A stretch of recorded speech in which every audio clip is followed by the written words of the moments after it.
इस खाद का यूज़ अगर आप अपनी गुड़हल के प्लांट पर कर लेते हैं तो आपके गुड़हल के प्लांट पर अनगिनत फूल और कलियाँ आएँगी। हेलो फ्रेंड्स, आप सब कैसे हैं? आशा करती हूँ कि आप सभी लोग बहुत अच्छे से होंगे। अगर आपके भी गुड़हल की प्लांट की ग्रोथ बिल्कुल नहीं हो रही है, फूल और कलियाँ उसमें बिल्कुल नहीं बन रहे हैं या फिर कलियाँ आने के बाद सूख रही है, झड़ रही है या फिर फूलों का साइज़ बिल्कुल छोटा-छोटा हो गया है, प्लांट की पत्तियाँ बिल्कुल पीली हो रही है, तो जो मैं खाद बताने वाली हूँ ना बिल्कुल ऑर्गेनिक है फ्रेंड्स। और इसके यूज़ करने से आपका जो प्लांट है ना बहुत अच्छे से ग्रोथ करेगा, बहुत अधिक फूल और कलियाँ निकालेगा। आपकी प्लांट की जो है ना सारी समस्या दूर हो जाएगी और आपकी जो प्लांट की जड़ है ना बहुत ही ज़्यादा स्ट्रांग बनेंगे। जो ब्रांचेस निकलेगी वो बहुत ही स्ट्रांग होंगी और जो कलियाँ निकलेगी ना वो बिल्कुल निकलने के बाद झड़ेंगी नहीं, गिरेंगी नहीं या फिर आपकी जो कलियाँ आने के बाद सूखने वाली समस्या है, इस तरह की समस्या आपके गुड़हल के प्लांट पर बिल्कुल नहीं आएंगी। तो फ्रेंड्स, हम अपने प्लांट पर बहुत सारी खाद और फर्टिलाइज़र डालते रहते हैं, लेकिन इस खाद को डालना भूल जाते हैं, जिससे हमारी जो प्लांट की ब्रांचेस जो निकलती है ना बहुत पतली पतली सी निकलती है। इससे हमारा प्लांट जो है ना अंदर से स्ट्रांग नहीं होता है, जिससे हमारे प्लांट पर फूल और कलियाँ जो है ना बहुत ही कम आती है और फूल भी बिल्कुल कम हो जाते हैं। अगर आपका प्लांट स्ट्रांग नहीं होगा ना अंदर से, तो आपका जो प्लांट है ना बिल्कुल ग्रोथ नहीं करेगा, बिल्कुल उसमें फूल और कलियाँ नहीं आएंगे।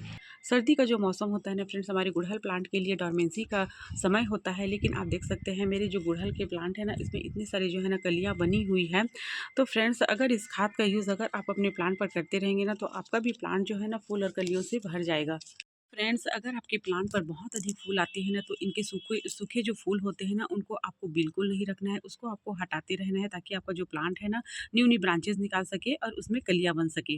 अगर आपके प्लांट पर, आपके गुड़हल के प्लांट पर अगर आप बहुत सारी पीली पत्तियां हो गई है, देखिए इस तरह से जो है ना पीली पत्तियां हो जाती है। देखिए मेरे जो गुड़हल के प्लांट है ना फ्रेंड्स, मैं हमेशा इस तरह की जो पीली पत्तियां होती है ना उसको मैं हमेशा हटाते रहती हूँ, क्योंकि जो पीली पत्तियां होती है ना फ्रेंड्स झड़ कर क्या क्या होते हैं, हमारे प्लांट की मिट्टी पर झड़ते रहते हैं, गिरते रहते हैं, जिससे क्या होता है फंगस वगैरह जो है होता है ना हमारे प्लांट की मिट्टी पर हो जाते हैं, या फिर कीड़े वगैरह जो होते हैं ना इसी के जो नीचे छिपे रहते हैं। तो फ्रेंड्स, इस तरह की अगर पीली पत्तियां आपके प्लांट पर बहुत अधिक हो रहे हैं ना तो उसको आपको बिल्कुल नहीं रखना है, उसको आपको हटाते रहना है। अभी सर्दियों में क्या होता है कि हमारे जो गुड़हल के प्लांट है ना उसमें कीड़े बहुत अधिक लग जाते हैं। जो वाइट कलर के कीड़े होते हैं ना फ्रेंड्स, उससे हमारा प्लांट जो है ना बहुत ही ज़्यादा जो है ना ख़राब कर देता है हमारे प्लांट को बहुत ही ज़्यादा नुकसान पहुंचाता है।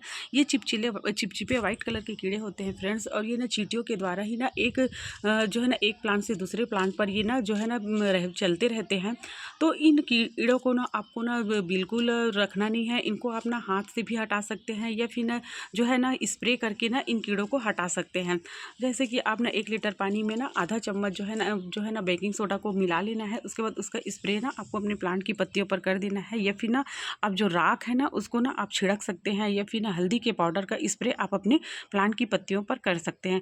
अगर ये जो सफ़ेद कीड़े हैं ना उसको अगर आप अपने गुड़हल के प्लांट पर छोड़ देंगे, अनदेखा कर देंगे उसको, तो ये जो सफ़ेद कलर के कीड़े होते हैं ना पूरी तरह से हमारे प्लांट पर फैल जाएंगे और आपके प्लांट को ना पूरी तरह से ख़राब कर देगा।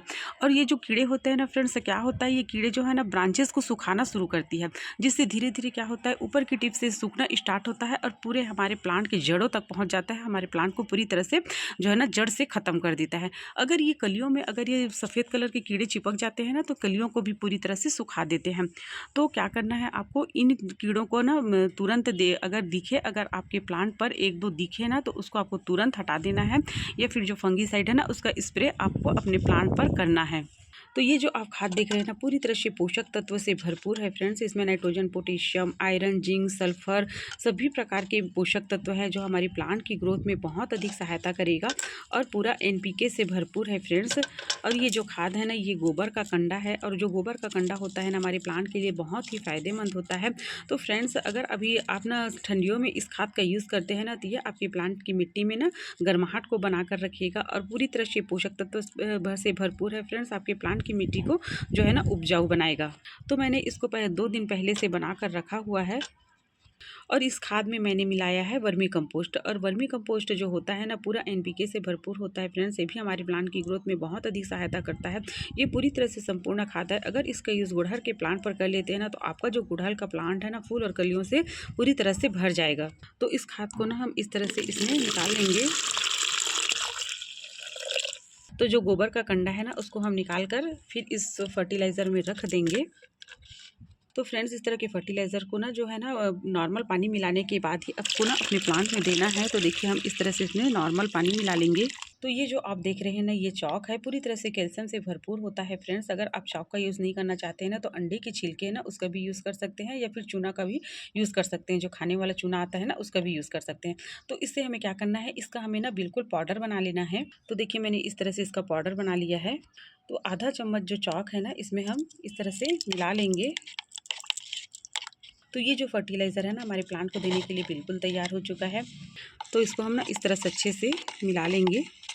और ये जो फर्टिलाइज़र बनकर तैयार हुआ है ना, बिल्कुल ऑर्गेनिक है फ्रेंड्स।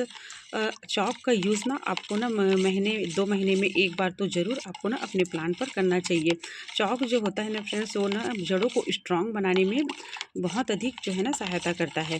तो देखिए इस तरह से जो है ना अच्छे से इसको मिला लेंगे। तो फ्रेंड्स आपको ना गुड़हल के प्लांट को ना बड़े बड़े गमले में ही लगाना है, छोटे गमले में उसको बिल्कुल नहीं लगाना है फ्रेंड्स। छोटे गमले में लगा देंगे ना, तो आपका जो प्लांट है की जड़ें हैं ना, उसको ना फैलने का जो है ना जगह नहीं मिलेगा। आपका जो प्लांट है ना, वो अच्छे से ग्रोथ नहीं कर पाएगा, फूल और कलियाँ बिल्कुल नहीं निकाल पाएगा। तो इस तरह से बड़े गमले में ही ना आपको गुड़हल के प्लांट को लगाना है, क्योंकि ये जो प्लांट होता है ना फ्रेंड्स, वो बड़ा प्लांट होता है। हम इस तरह से छोटे से गमले में लगाए रहते हैं, ऊपर की प्रूनिंग वगैरह करते रहते हैं ना, इसीलिए हमारा जो प्लांट है ना छोटा सा बना रहता है। लेकिन जो इसकी जो जड़ें होती है ना, बहुत अधिक फैलती है। तो आपको क्या करना है, इस तरह से बड़े से गमले में लगाना है, या फिर आप जो मिट्टी के गमले हैं ना उसका भी यूज़ कर सकते हैं, या फिर इस तरह के जो है ना प्लास्टिक के गमले आते हैं उसका भी यूज़ कर सकते हैं। तो इस फर्टिलाइज़र को ना आपको अपने प्लांट की मिट्टी को हल्का सा ढीला कर लेना है, ताकि जो हम फर्टिलाइज़र हम अपने प्लांट को देंगे ना, वो अच्छे से हमारे प्लांट की जड़ों को मिल सके। तो इस फर्टिलाइज़र को ना आप फ्रेंड बहुत ही आसानी से बना सकते हैं, और सभी चीज़ें जो होती हैं ना बहुत ही आसानी से मिलने वाली चीज़ें हैं, जिसका यूज़ करके आप अपने प्लांट को ना बिल्कुल हरा भरा और फूलों से भरा रख सकते हैं।